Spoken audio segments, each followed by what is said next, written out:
अहिड़े मवाली शमशू ईअं आज़ाद घुमंदो थो वती ॻोठ में। वाह, छो न घुमां? आज़ाद त आहियां न, असांखे कंहिं रोकियो आहे? अड़े किथे बाराम कन ॾे न कुटको तोखे। तोखे ख़बर न ॻोठ में जहिड़ो हले थो। न कमदार न, जहिड़े वारा असां कोन्हो। असां भंग शंग पी पई था रहूं, ॿियो असां छा करे सघंदा आहियूं?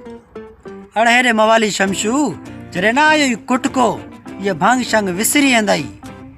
अड़े कमदार रमू, ही मवाली शमशू अहिड़ो कम कंदो ई कोन जे रेस कुटको ॾेवे। अड़े हेॾे मवाली त तॾहिं बचो पियो आहे, न त घोटजी वञे हा भंग वंगे।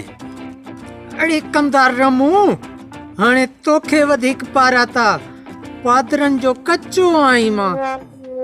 बस अड़े बस मवाली, वधीक थाप न कर, मां हाणे हलां थो। चवे यार सच पियो, ॻोठ में वॾो झेड़ो थो हले, टरी वञा किथे।